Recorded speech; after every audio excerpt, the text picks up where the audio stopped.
Fala galera, sejam bem-vindos para mais um vídeo coloradaço.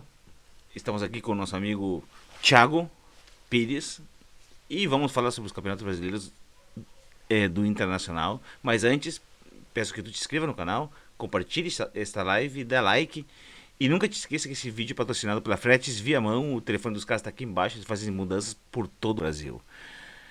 Sem mais delongas, vamos pro assunto do momento, né? Do momento nosso, né? Não do momento agora. Do momento do nosso mundo. O que aconteceu, Thiago, com os campeonatos de 1971 a 75? A 76, na verdade, vamos falar hoje sobre o bicampeonato do Internacional, os dois primeiros títulos brasileiros, como nós chegamos até lá. Essa é a primeira parte do programa, pois depois falaremos também sobre o campeonato de 79, porque nós somos o único time campeão invicto do Brasil. Meu nome é Thiago Pires, como mesmo Lucas falou, aqui Lucas Herrera, estamos iniciando um programa Curiosidades, vamos lá. Curiosidades do futebol. Tá, vamos começar pela década de 70 então? Vamos, mas antes a gente tem que falar um pouco de como o Inter se criou como um clube grande, como a gente chegou a um título brasileiro. Começou tudo, veio com a criação do Beira-Rio, tipo, depois da Copa de 50 começou a construção de grandes estádios aqui no Brasil. E aqui uma curiosidade que pouca gente sabe, aqui no Rio Grande do Sul, o Leonel Brizola deu a ideia de ser construído um estádio público para os dois clubes jogarem, só que a ideia foi rechaçada e o Grêmio resolveu construir o estádio olímpico. Então, como aqui ninguém pode ficar atrás do outro, e aí, até porque nós somos maiores que eles.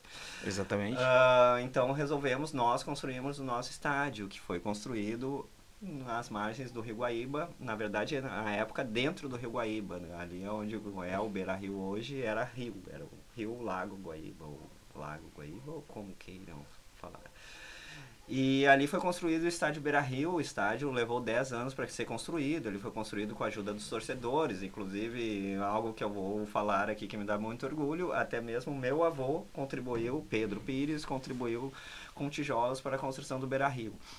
Nesse período de construção, o Inter tomou um laço, assim, nos campeonatos gaúchos, porque, como acontece até hoje, quando um clube está em construção de estádio, o futebol, às vezes, acaba ficando de lado, deficitário, porque falta recurso. E a partir de 69 foi que o Inter teve uma expansão e se tornou o clube que é hoje, que é um dos maiores clubes da América. E do mundo. E do mundo. Então, em 1969, foi construído, de 4 de abril de 1969, foi inaugurado o estádio Beira-Rio, o maior estádio do sul do Brasil na época, o segundo maior estádio particular e considerado o estádio mais moderno do mundo à época.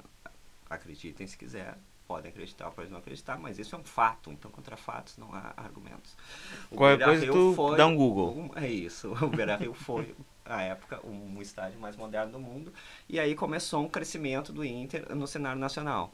Em 71, se deu, no início da década de 60, foi criado Copas, e aí é uma grande discussão, por exemplo, alguns clubes foram nomeados 10 anos atrás, não sei quando, como campeões brasileiros por ter ganho o Robertão, Taça de Prata, que pra mim é equivalente à Copa do Brasil. Então, pra mim, tipo, a minha opinião não vale nada, mas pra mim o Campeonato Brasileiro existe desde 71. E os primeiros campeonatos brasileiros, já com o Beira-Rio, o Inter foi bem. Tipo, no primeiro campeonato, o Inter foi eliminado na primeira fase. E nos outros campeonatos também tivemos bons resultados. Como, por exemplo, não sei, tu que acompanha também, o que tu se lembra dessa época? Eu não me lembro muita coisa porque eu não era nem nascido, né? Eu tava na Argentina. Mas pela história ali, eu sei que em 71 o Inter chegou na segunda fase contra o Atlético Mineiro, né? 72 contra o Palmeiras, na semifinal, e terminou perdendo. Em 73 contra o Cruzeiro, na fase final. Chegou na final, né? E foi semifinal, como eu fiz na verdade. Foi semifinal? É que o campeonato ele tinha vários regulamentos. Tipo, essas fases normalmente eram quadrangulares para chegar na final. Ah, sim. E 74 contra o Vasco, né? Também no quadrangular, mesma coisa no quadrangular. Isso, e esses campeonatos o Inter já tinha grandes times, e só que nunca conseguia, por exemplo, foi eliminado pelo Palmeiras na fase semifinal, em jogos muito capciosas, podemos dizer assim. Nós sofríamos na época muito erros de arbitragem contra nós, tá Pois é, isso ligado? que a gente fala, já existia naquela época, essa coisa que a gente reclama hoje, nos chamam de chorões, papá, Grêmio, Sim, Inter e existia aqui tal. a crônica da época, inclusive a crônica gaúcha da época era muito crítica a isso. Por exemplo, o Arnaldo César Coelho era chamado por alguns de Arnaldo César Gato, porque dizem que sempre aplicava contra nós. Tipo, De gatuno. por exemplo, tem a clássica expressão do Lauro Quadros, um dos maiores cronistas esportivos da história da crônica esportiva brasileira, que apelidou o árbitro José Romualdo Filho de José Romualdo Filho de José Romualdo Filho, porque ele sempre aplicava contra os clubes daqui. Então era muito difícil fazer isso. Aí, nesses campeonatos, o Inter acabou sendo eliminado, acabou não conquistando, e o Palmeiras também, além de erros de arbitragem, o Palmeiras tinha um grande time, a Academia, foi um dos maiores times, era o time que tinha Ademir da Guia, por exemplo, que no comando do clube, do time, não do clube, do time. E em 75 chegou ao Inter Rubens Minelli, o técnico que revolucionou o Internacional e revolucionou até mesmo o futebol brasileiro. Ele criou uma forma de jogar única.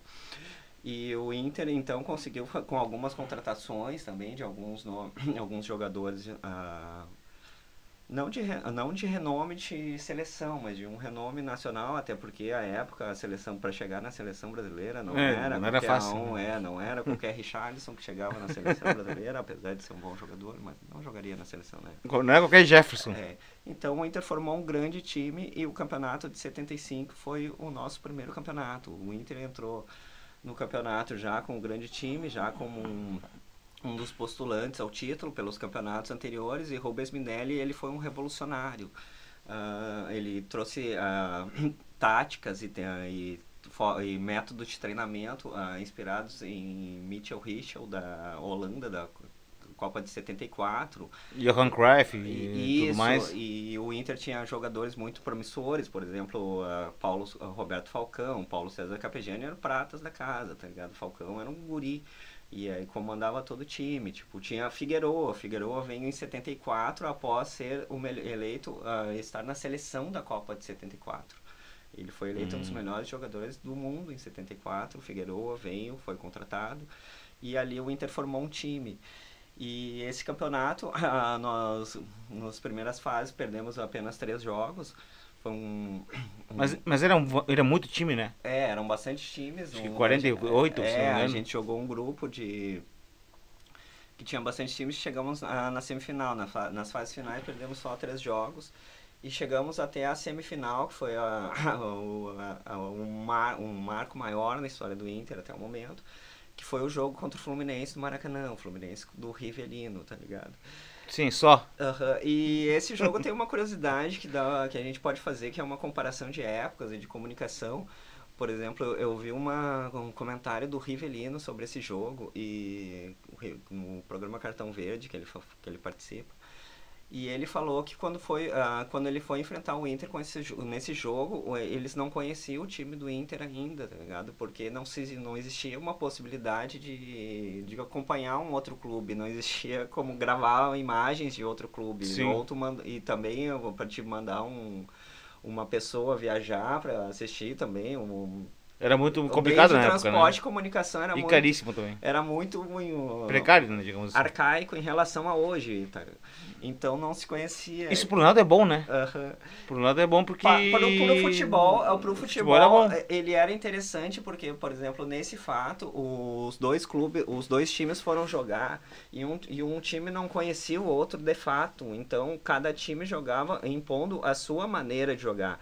E hoje em dia os times analisam tanto o outro time que os times se posicionam de uma forma tentando de uma forma reativa ao jogo do adversário. Então eu acho que nessa época, até por uma falta de recurso, acabava sendo um jogo mais interessante porque todo mundo jogava um jogo em positivo, porque não se podia jogar um jogo reativo porque não se tinha ideia de como o adversário jogava. Então tu jogava o teu jogo. Sim, não é que nem hoje que a gente já sabe a escalação, os caras têm fonte, o cara já sabe a escalação do outro time, já sabe se vai jogar reativo ou atacando direto. A tática, como vai ser uma jogada ensaiada, até a jogada ensaiada hoje já se sabe. E na época não se sabia, e o comentário do Rivellino foi muito interessante, que ele fala que ele chegou, que ele não conhecia o time do Inter. Conhecia, claro, conhecia os principais jogadores, tipo o Falcão, o Carpegiani já tinha jogado a Copa de 74, o Falcão, o Figueiredo tinha jogado a Copa, mas ele não conhecia o time, assim, não sabia como jogava. E ele falou que na primeira bola que ele dominou, o Caçapava chegou por trás dele e deu-lhe uma na panturrilha dele, e ele pensou, hoje vai ser difícil. E foi difícil. O Internacional ganhou de 2-0 o jogo. O primeiro gol foi de Paulo César Carpegiani. Nos classificamos para a final pela primeira vez para enfrentar o Cruzeiro, que era um dos maiores times do Brasil na época e um dos maiores times da história do Brasil. Essa final, nós estávamos comentando aqui, reunindo a pauta, na minha modesta opinião, de acompanhador e de pesquisador de futebol, ela está no mínimo, essa final de 75, entre os 10 maiores jogos da história do futebol brasileiro, porque os dois times eram muito cano, cara. Tu pega qualquer time europeu hoje, colocando na mesma condição física que os dois times. E tática, né? Não chegariam perto. Jogavam muita bola. E então chegaram para a final nesse jogo, no Beira-Rio. Beira-Rio, pela primeira vez, o Beira-Rio recebia uma final de campeonato nacional. Foi um público estimado em quase 90 mil pessoas. E foi num dezembro que nós chegamos à final para jogar contra o Cruzeiro.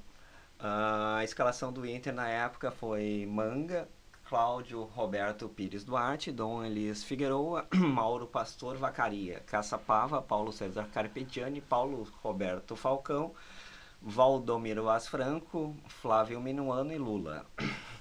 O Lula já ganhava desde aquela época? Ganhava, né? Que bom, o Lula hein? É interessante. Que bom pro Inter. Ganhava desde aquela época. Pro Inter, nada a ver com e política. Falando de contextos futebolísticos, um meio campo com Caçapava, Paulo César Carpegiani E Paulo Falcão. Roberto Falcão, tu coloca Casemiro, Modric e Toni Kroos do lado e não chega perto. E me desculpe, e quero ver quem discorda disso e argumentem sobre isso. Comenta aqui embaixo. Não chega perto. O Internacional tinha um grande time, um extraordinário time, e esse, como falei, na minha modesta opinião, foi um dos maiores jogos, um dos 10 maiores jogos da história do futebol brasileiro, porque o Cruzeiro tinha também um grande clube. Grande time. Um grande time, um grande clube, um grande time. E era uma final fora do eixo, era uma final completamente inusitada, pela primeira vez também, 2 times fora do eixo, Rio-São Paulo, que já dominavam a época, tanto em relação a clubes como a seleção, que é o futebol brasileiro, chegaram à final. E até que... E tem uma história interessante, tipo, tem um disco da Rádio Guaíba dos anos 70, um LP, que conta a história desses 3 jogos, e tem um áudio de antes do Internacional entrar em campo, que é a reunião dos jogadores, e antes de entrar em campo, o Figueroa dá o grito, de sorte depende de nós. E o time entra em campo, tipo, de sorte depende de nós, ali só dependia de nós. Porque não era bem sorte, né? Pra quem tá nos assistindo e é novo, né? O NP é um long play, tá? É um disco de vinil, que a gente até tem aqui pra mostrar, mas agora a gente não vai mostrar. Mas pra quem é novo, era um disco desse tamanho, tipo um CD. Hoje já tem até em pendrive. E mais ou menos o que o Fernandão falou antes da final do Mundial, né? Isso, e é muito legal que a narração foi de... a narração desse LP é de Ranzolin, Armindo Antônio Ranzolin. E quando o Figueroa fala, de sorte depende de nós, ele repete, e de sorte depende de nós, aí vai o Inter, e o Inter entra em campo. E no segundo tempo ocorre uma jogada, da qual uma falta pela ponta direita, na ala das sociais, e à direita das cabines de rádio e TV, assim como se falava antigamente, o gol do placar eletrônico. Valdomiro Vaz Franco faz a cobrança de falta e um raio de sol ilumina a cabeça de Figueroa. E ali nós somos foi o gol que nos deu o primeiro título nacional. E ali o Internacional se credenciou entre os maiores clubes brasileiros, e aquele time ficou marcado na história não só do Internacional, de Porto Alegre, do Rio Grande do Sul, mas do futebol mundial, porque o time do Internacional é reconhecido mundialmente, o time de 76. Não, e uma coisa vale a pena salientar, que depois desse campeonato, que é em 76, né? 75. 75, o futebol gaúcho começa a ter renome a nível nacional, né? Sim, que não a tinha partir por algum outro internacional. clube. Depois Sim, veio a o partir Grêmio, do né? internacional, porque existia disputa, como foi falado aqui, até hoje, né? É uma disputa Rio-São Paulo, pela quantidade de times e pelo poder econômico, e na época Inter, Cruzeiro e Atlético disputavam um caminho entre eles, tanto que o Atlético foi o primeiro campeão brasileiro em 71 com gol de Dadá Maravilha. Então, após esse título, o Inter se colocou e também, ligado a isso, em 75 o Inter conquistou o heptacampeonato gaúcho. Então, o Inter não era só uma potência nacional, o Inter era uma potência regional. E isso tudo ocorreu após a inauguração do Beira-Rio, que nós falamos lá no início. Tipo, Sim. de 69 a 76, o Inter Que vocês foi verão imagens. Isso, foi octacampeão brasileiro. Tudo começou a partir da inauguração do Beira-Rio. Nós conseguimos já tínhamos a hegemonia gaúcha e conseguimos a hegemonia nacional contra o Cruzeiro. E aí chegamos a 1976. O ano glorioso do Internacional. Um ano glorioso. Aí chegamos no segundo campeonato, que no campeonato de 76, o time teve algumas mudanças significativas, alguns jogadores até com um renome maior do que os jogadores do primeiro campeonato, mas a gente teve uma grande perda, que foi Paulo César Carpegiani não estava nesse time. Nós começamos o campeonato aí diferente dos outros, que nós éramos apenas postulantes ao time, começamos o campeonato como reais candidatos ao título, favoritos ao título, porque a campanha de 75 foi muito encantou todo mundo, foi um time muito acima da média, então a gente entrou com alguns reforços e com o Rubens Minelli ainda no comando como técnico, como favoritos ao título. Isso. Mas isso já o resto do Brasil já sabia, né? Aí já sabia, porque esse time tem que ter cuidado, não é bem assim. Não, aí o Inter não era mais aquele time, tipo, mesmo com aquele... Como a comunicação era tardia na época, a partir da final contra o Cruzeiro, nós nos credenciamos como maior. E tem um outro jogo que é Inter e Cruzeiro, que na Copa Libertadores de 76, da qual o Cruzeiro foi campeão. Que foi um 5-4 no Mineirão, que também foi um outro jogo marcante na história do futebol brasileiro, que foi um 5-4 no Mineirão. Eram realmente duas potências futebolísticas, Internacional e Cruzeiro, e aquela vitória colocou o Inter no cenário nacional. O Inter já não era mais um azarão, o Inter era o favorito ao título, o Inter era o cara, né? Era o cara a ser batido, né? Tava defendendo o título. E esse campeonato, até a primeira fase, nós também tivemos 3 derrotas, inclusive uma das derrotas foi contra o Corinthians, que foi o nosso o time que a gente disputou a final.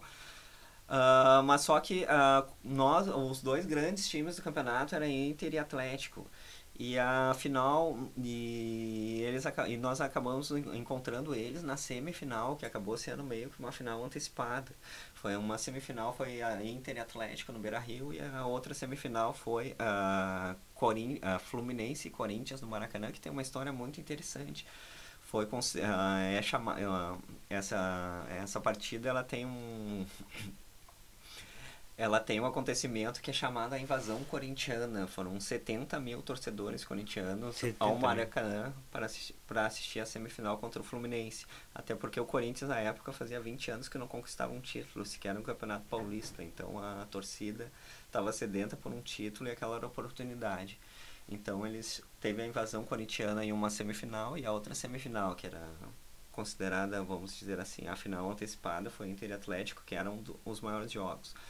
O jogo estava 1-1. Esse jogo foi no dia 5 de setembro, de dezembro de 1976, dia de nascimento da minha irmã, Janaína Pires.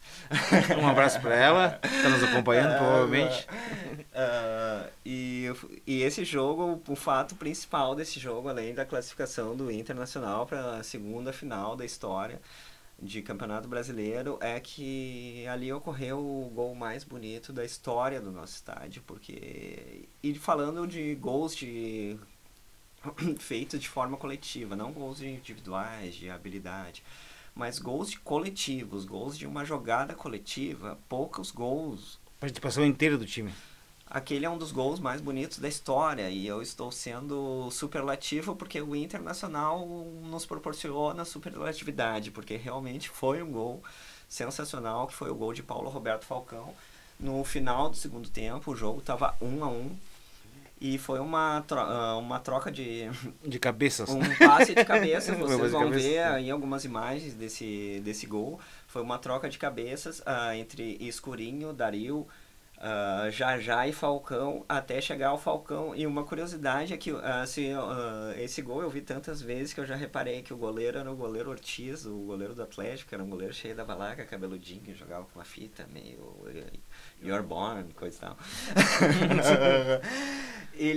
O Falcão chutou errado, na verdade. O Falcão pega errado na bola. Realmente de chular pra cima estranho, né? Só que se tu observar o lance, se ele chuta certo, talvez o goleiro defenderia, porque o goleiro se preparou certo, o goleiro se preparou para pegar a bola no lado direito, que era o lado que o Falcão tinha mirado, só que o Falcão pegou errado e a bola vem pro outro lado e pegou o contrapé do goleiro.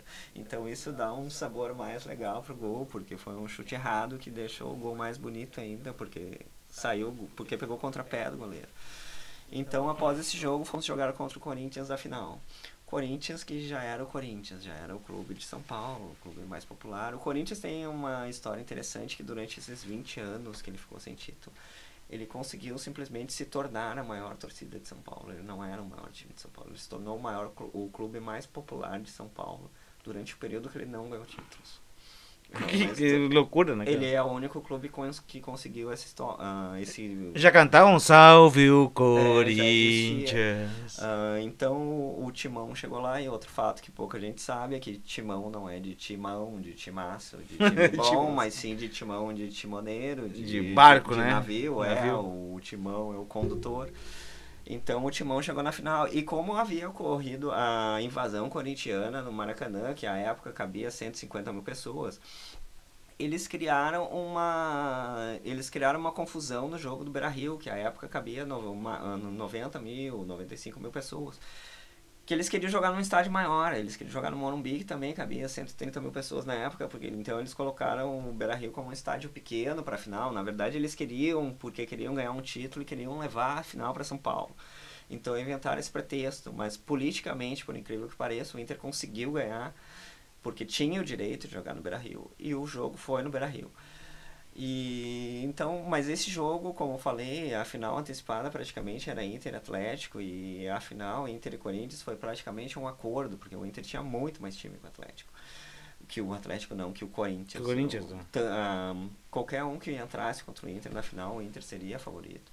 E o Inter, a final acabou sendo no Beira-Rio, claro, porque o Internacional tinha direito de jogar no Beira-Rio. O Beira-Rio cabia mais de 90 mil pessoas, não era um estádio pequeno. Mesmo assim, veio aproximadamente 15 a 20 mil torcedores corintianos, por um público de quase 90 mil pessoas também. E o Inter, que entrou em escalada com Manga, Cláudio Duarte, Figueiredo. Agora, ao invés de Mauro Pastor, nós tínhamos Marinho Chagas na zaga, e na lateral esquerda ainda Vacaria. Meio campo, Caçapava, no lugar de Paulo César Carpegiani, Príncipe Jajá. Paulo Roberto Falcão, no ataque Valdomiro, Dadá Maravilha, e Lula de novo na esquerda. Lula de novo na esquerda? Tava na esquerda ainda? Na esquerda. O Lula tava perseguindo, era bom de esquerda aí, cara. Um dos maiores pontos esquerdos da história do Inter, o Lula. E do Brasil, né? 3 vezes presidente. Não é pra pouco. E o Inter acabou ganhando o jogo até de forma fácil, assim, de 2-0. O primeiro gol foi do Dadá Maravilha, que, assim como o helicóptero Beija-Flor, ele parou no ar e fez o gol após um rebote. Isso foi meio estranho que tu falou, né? Não, é a frase dele. Ele sempre falou que só 3 coisas paravam no ar: um helicóptero, um Beija-Flor e Dadá Maravilha. A frase é dele mesmo. Dadá Maravilha é coisa estranha que é um jogador muito folclórico do futebol brasileiro. Inclusive, o Príncipe Jajá tem esse apelido por causa do Dadá Maravilha. Foi ele que apelidou. Ele falou, já que o Inter agora tem o rei Dadá, tem tem o príncipe Jajá, tipo... Sim, sim. Ele é uma figura muito folclórica, o Dadá é uma Isso é figura, bom, né? Que se perdeu aos poucos no Dadá futebol, é um né? dos maiores artilheiros, ele tem uma relação, inclusive, com a Copa de 70. Vamos falar rapidamente, meu planeta, só para já estamos falando do Inter, estamos falando de Dario. Na Copa de 70, João Saldanha, que era o técnico, que foi o técnico do Brasil nas eliminatórias, ele foi demitido antes da Copa, porque o governo militar queria que o Dadá Maravilha fosse convocado para a Copa, ele não queria convocar o Dadá Maravilha. Então, o governo militar da época obrigou João Saldanha a ser demitido, porque não queria convocar o Dadá Maravilha, e colocaram o Zagallo no lugar, e o Zagallo convocou o Dadá Maravilha e foi o técnico do Brasil na Copa de 70. Mas voltando a 76, esse foi só um comentário curto sobre isso. Sobre Dadá Maravilha, e para falar sobre a importância também, como eu falei, o Atlético foi o primeiro campeão brasileiro em 71, e o gol do título foi do Dadá. O Dadá foi um dos maiores jogadores brasileiros, um jogador muito folclórico. E o Dadá, como eu falei, ele é uma figura muito engraçada e tem um dos folclores dele, é que ele não sabia jogar, na verdade. Ele sabia fazer gol. Ele não sabia jogar. Tem uma história que se conta desse Inter de 76, que em um certo jogo, o Inter estava ganhando com um jogo tranquilo, e o técnico Rubens Minelli pediu para o time começar a tocar a bola para segurar o jogo, assim como o Barcelona joga, um tic-tac, assim. E o Dadá, e disse que o Falcão chegou e falou pro Dadá, a gente vai começar a tocar bola, tu pega e fica lá no lado da bandeirinha de escanteio pra não estragar o nosso jogo, porque ele não sabia dar um passe, mas foi um dos maiores artilheiros da história do futebol brasileiro. Sabia fazer gol, né? Sim. Então ele marcou o primeiro gol desse jogo. O segundo gol foi marcado por Valdomiro Vaz Franco, numa cobrança de falta, que a bola bate no travessão, cai dentro do gol. E os jogadores do Corinthians reclamaram que a bola não tinha entrado, aquela coisa toda. Normal. Coisa tal, Corinthians e coisa e tal. E por uma sorte não invalidaram o gol. E ali o Inter acabou se tornando bicampeão brasileiro com esse 2-0. Se igualando ao Palmeiras, que tinha sido campeão brasileiro em 72 e 73, com a academia liderada por Ademir da Guia, e ali o Inter se igualava com o Palmeiras. Então, de 77 até 1980, porque a década de 70 acaba em 80 e não em 79, e tu sabe disso. Sim, né? Eu óbvio. sei disso, e você, eu espero que saiba disso. A década de 70 acabou em 80. Décadas de 10 em 10. Em 79.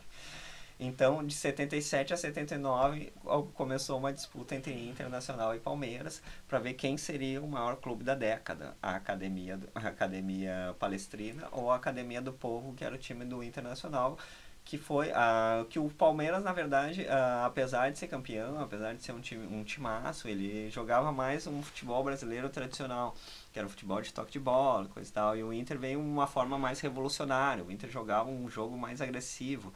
Por exemplo, um próprio Arnaldo César Coelho, que foi, como eu disse, foi chamado de Arnaldo César Gato à época, ele, em uma transmissão de futebol, um time fez uma linha de impedimento que deu certo, e ele comentou: o time que eu vi melhor fazer uma linha de impedimento na minha vida foi o Internacional de 75, 76, porque foi um time revolucionário. Então, de 77 até 79, de 77 até 1980, valeria a disputa de Inter e Palmeiras para ver quem seria o maior time da história. E essa história, esses fatos, vocês vão ver em uma outra oportunidade. Então a gente terminou aqui em 1976 e depois a gente vai comentar os outros campeonatos, né? Sim, vamos... No próximo episódio, ou também talvez a gente une esse episódio com o outro. Vamos ver como é que você se comporta nesse primeiro episódio. Nós vamos falar a década, como eu falei, acabou em 1980, mas a ênfase total da década de 70 é 1979, onde o Internacional conquistou o Campeonato Brasileiro invicto, fato até hoje não conseguido por nenhum outro clube. O time que nunca perdeu. Esse vai ser um programa muito legal. Não se esqueçam de dar like nesse vídeo, compartilhe este vídeo com a história e curiosidades do futebol, é a história do Inter, glorioso Inter, que foi campeão na década de 70, que é como ele falou, de 70 a 80. E 70 a 80, né? E Fretes Viamão, que patrocina este vídeo, e o telefone dos caras está aqui embaixo, liga para os caras aí. Curte, compartilha, não esquece, dá like. É Lucas Herrera, Thiago Pires. apresentando esse belíssimo programa sobre curiosidades do futebol do Internacional. Isso, curiosidades e conversas. Na verdade, a gente vem aqui conversar, como a gente... A gente dá algumas fotos históricas e conversa, conversa e conta um pouco da época para quem não viveu isso aí, né? Sim, nós não somos um plantão esportivo, nós somos apenas caras que conhecemos alguma coisa. E vivemos alguma coisa também. De conversar sobre isso. Um grande abraço e até o próximo vídeo ou áudio. Bom dia, boa tarde, boa noite.